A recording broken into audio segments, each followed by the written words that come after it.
The fire level of the Wyrding Way is the spirit of passion.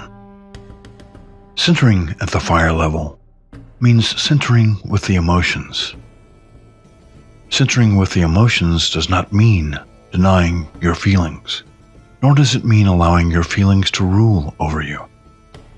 It simply means accepting your emotions and deciding which ones to respond to, and which ones to simply be in the moment with. Feeling feeds on feeling.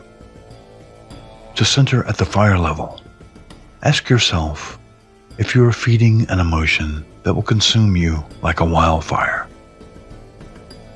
Fire is a useful tool, but a fire allowed to blaze out of control will destroy you.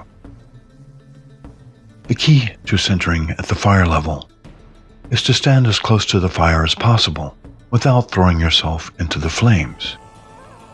Centering means allowing yourself to experience your emotions, but not allowing yourself to be ruled by them. Centering at the fire level also means learning to set your intentions. All magic in the Wyrding Way is energy weaving. All energy weaving is the result of intent. All intent is the result of desire. All desire is the result of feelings and emotions. Before setting your intentions, ask yourself if your feelings and emotions are supported by your intentions.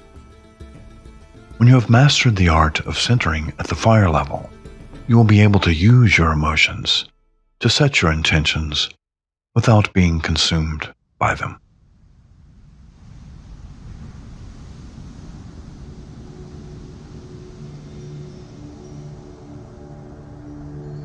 Trauma is expressed through the emotions. When we are victims of trauma, it is because our feelings and passions are out of balance and out of proportion with our lives. When out of balance in this way, it is because our passions are trying to save us from danger. Fighting, fleeing, and freezing are the products of emotional responses to a threatening situation. When trauma triggers our anger, fighting is the response. When trauma triggers our fear, fleeing is the response. When trauma triggers our sense of terror, freezing is the response. When caught in an emotional response to trauma at the fire level, the thinking part of the brain is no longer functioning. In such an instance, it is impossible to think your way out of the situation. Instead of looking at an emotional trauma response as a problem to be solved, simply look at it as an opportunity to be healed. When faced with such a reaction, focus on taking 3 deep breaths while telling yourself to relax from head to toe. With the first breath, start with relaxing the top of your head, then move to your face and neck muscles. With the second breath, start at your shoulders and relax your entire torso down to your hips and arms. With your third breath, relax your buttocks and your legs. You may find it useful to clench and then release each muscle group as you progress from head to toe, while remembering to focus on your breathing. Don't think about it. Just allow your body to experience the physical sensations that accompany the activity. Let's try it now. Take a deep breath. Inhale and exhale slowly while relaxing the top of your head and your face and neck muscles. Second breath. Inhale while relaxing your entire torso. As you exhale, allow the relaxation to spread to your arms and the top of your hips. Third breath. Inhale. Now relax your buttocks as you inhale. Now slowly exhale, allowing the relaxation to spread to your legs. You may find it useful to clench and then release each muscle group as you progress from head to toe, while remembering to focus on your breathing. Don't think about it. Just allow your body to experience the physical sensations that accompany the activity. The key to healing trauma through our passions at the fire level is to recognize that at the center of the void, all are one. In the void, there is no separation. All life energy flows from the same source. With this knowledge comes the recognition that anger and fear are no longer necessary. If we are all one at the center, then any anger is simply anger at ourselves. Any fear is simply fear of ourselves. When we truly know ourselves, there is nothing to fear. There is nothing to be angry about. The only way to come to this realization is to learn to fully embrace our shadow selves.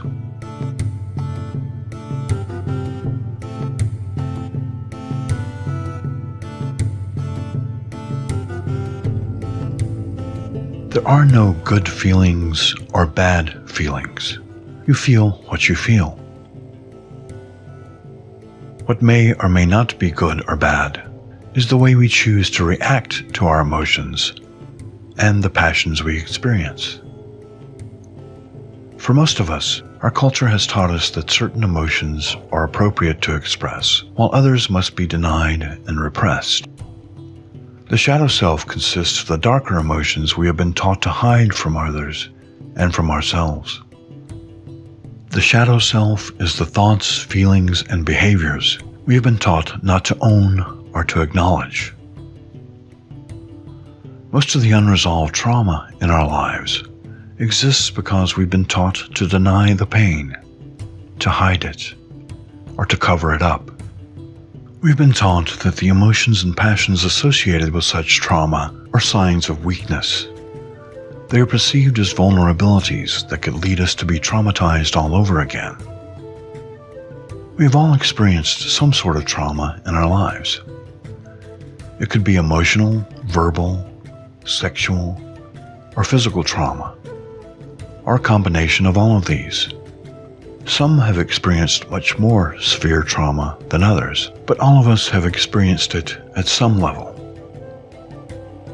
If we deny having experienced any trauma, could it be that we are in a state of denial because the culture we live in has conditioned us to believe that acknowledging it would be admitting to being vulnerable in some way?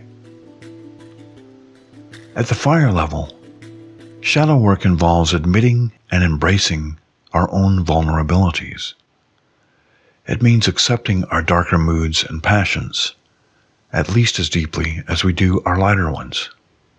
When we do so, we achieve unity with ourselves by integrating the shadow into the self. Without such self-unity, it is impossible to perceive the unity of all that lies at the center of the void. When we have achieved such self-unity, only then is it possible to come to the knowledge that all who live now, all who have lived in the past, and all who will ever live, are one and the same.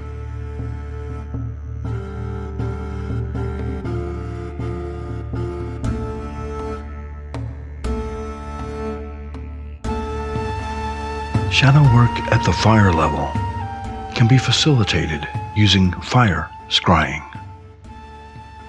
Scrying is the art of perceiving patterns in a visual stimulus.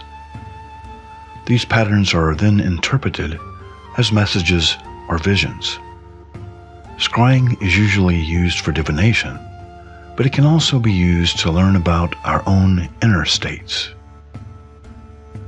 The visual stimulus needed at the fire level of shadow work is, of course, a fire. To begin your fire scrying, first build a fire. If you don't have access to a fire pit, you may light a candle instead. If you have a drum or other musical instrument, focus your attention on the flames while drumming a rhythm or playing your instrument. If you don't have any musical instruments or musical talents, you may sing, chant, or recite a mantra instead. If nothing else, you can play some meditative music in the background as you conduct the exercise.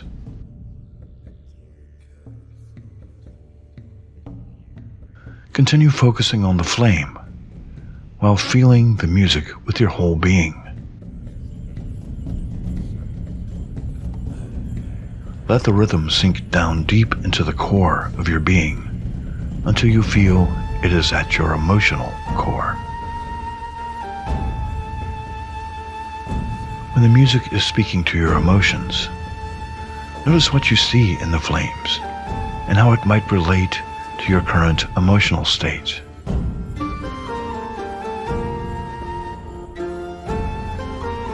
Observe these images for a moment, then allow yourself to go even deeper.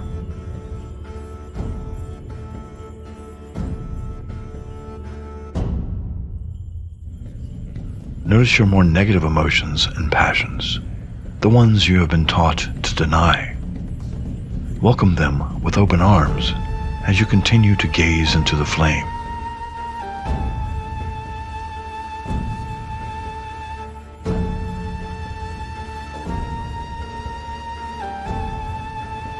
What images manifest now? How might those images relate to your trauma?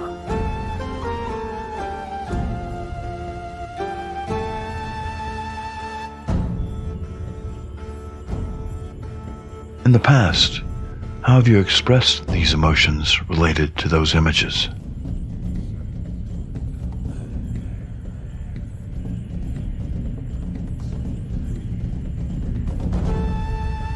If you welcome these feelings and integrate them into yourself, how might that change the way you express these emotions in the future?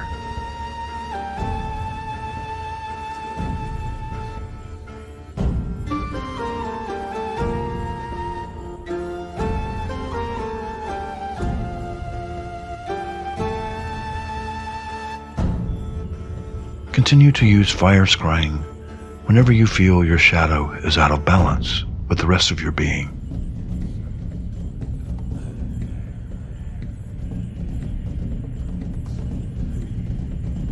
When you can consistently restore balance with this tool, you will be centered at the fire level.